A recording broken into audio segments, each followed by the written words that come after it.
And yeah, it's just a standard wheel. I'm sure this is a little bit of boring content right at the moment, but definitely necessary so that we can get in here and get to that battery.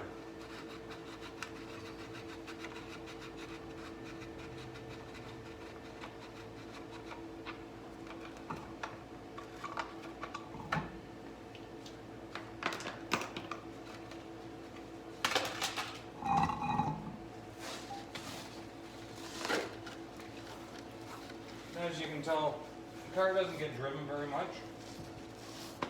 We are rusty, so it needs to go for a good run, get cleaned up.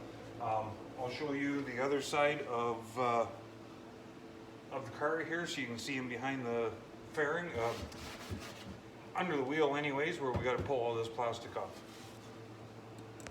So not sure if you guys can see it in here, but we've got, I'll come up to this one. We got a little bolt right here, and we got some push locks located down in here. So basically there's an insert that goes in, you push the cap in, it locks that in place.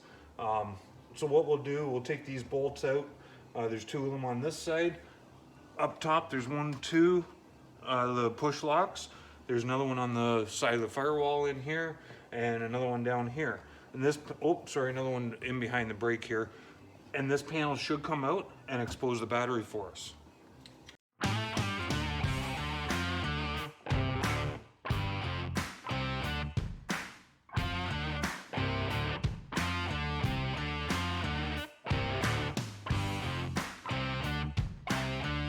So not sure who out there has dealt with these push locks before, but they're just a simple little connector. You push them in just like a drywall anchor, and it locks it in place. You pull them out, it releases the jaws, so you can pull that out, and your panel will come out. So we'll remove this panel, hopefully, and voila, there's our battery. Way up in here, stuck in behind everything. So it looks like we're gonna have to take this bar out. We'll get that out of the way. We'll get a little bit better of a light in here so everybody can see. So we'll remove this bar, move that up out of the way. Looks like the hold down might be good, but we'll venture on that when we get there. And we'll loosen off the connectors, and we'll get this battery replaced. All right, guys. So we'll get that bar out of the way. We'll loosen off the positive here. So get this going the right way.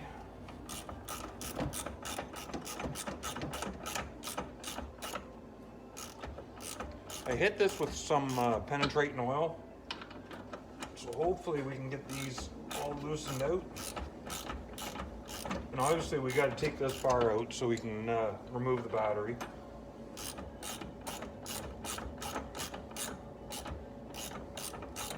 So get this out of the way.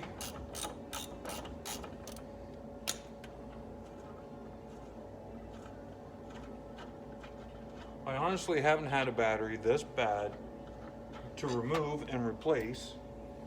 Well, it looks like we just need to move that out of the way. As to what I have on a Sebring. Most times these are located under the hood, but for some reason they decided to put it here.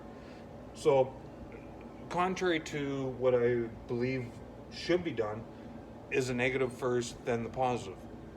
Reason being is you could arc out when you're loosening off the positive terminal. In this case, you can't get to the negative right away, so we have to remove the positive first. So be very careful not to arc out, ground out on anything else. So that's a 10 mil wrench. And this is going to be tedious because I don't want to touch the body metal because it's grounded out. So we'll loosen that just a little bit. Once we get the positive terminal off, we know we're safe, so we aren't going to ground out on anything. So we'll loosen that.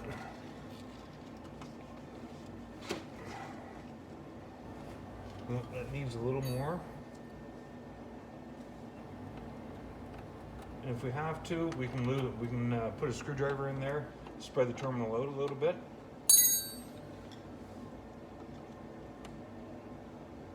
That way we can get it off the post of the battery.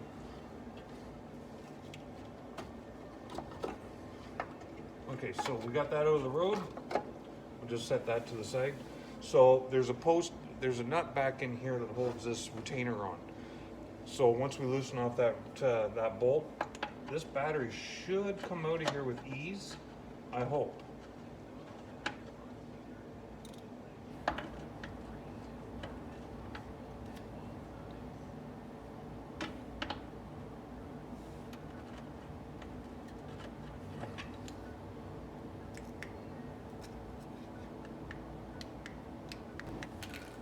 So loosen off this bolt, and because of its location, it sees a lot of sand and salt. We are in southwestern Ontario, so they use that stuff on the roads quite often. Make sure that's fitted down there so we don't strip the bolt.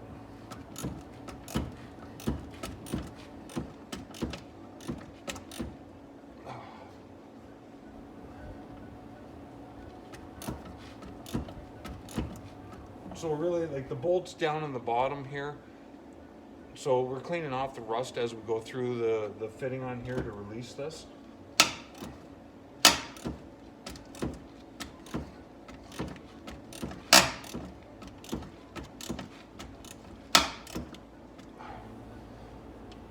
So if you get a bolt that's sticky like this, go forward, go back, that way you can clean the threads off rather than stripping the fitting.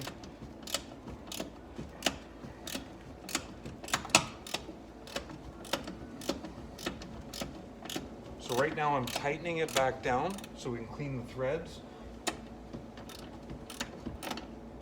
So go back the other way and we'll see if it'll remove a lot nicer now.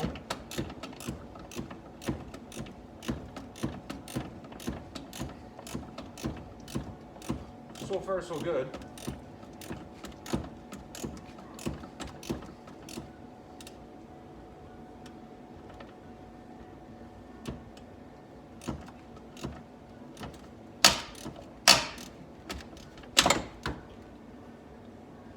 That's what I was hoping wasn't going to happen, but we ended up breaking the bolt. But we can put that back in. New bolt, new washer type of thing.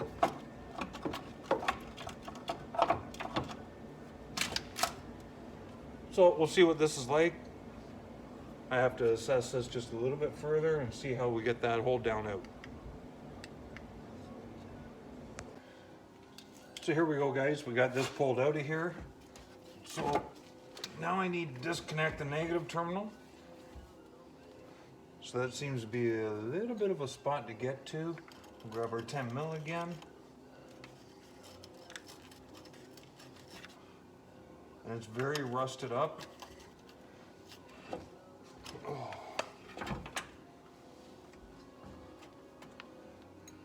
So we'll hold this somehow in here.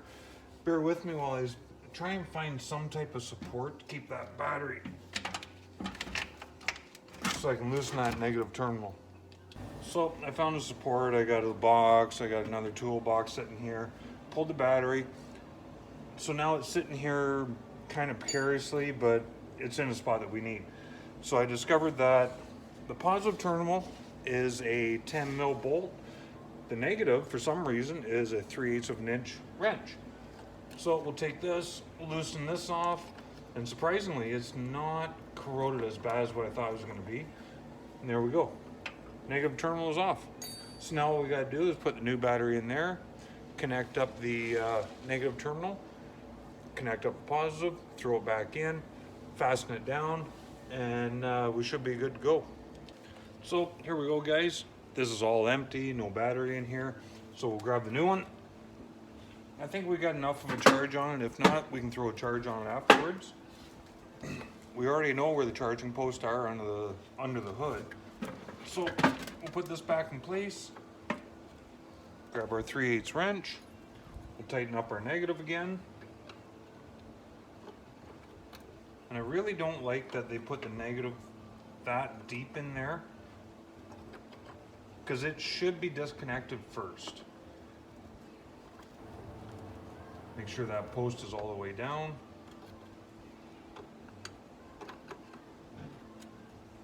So we'll just tighten this up, put that battery back in place. And I'll figure out the hold down once we get to that point.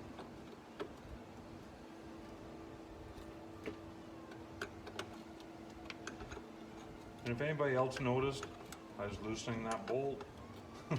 We'll go the other way and we'll make sure that we go clockwise tighten, righty tighty.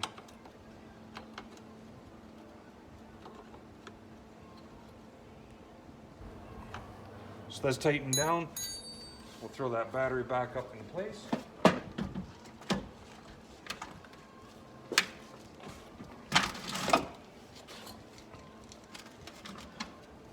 Make sure our positive is where we can get to it, because well, it smacked itself way back in there. Okay, we'll put that in there. I need to figure out what I gotta do with that hold down, seeing that we broke the bolt on it. But for the most part, that battery's in there now. Yeah, I gotta do that hold down first, and we'll go from there. So what I ended up doing is breaking out that bolt that's underneath. It's got the seized bolt in it.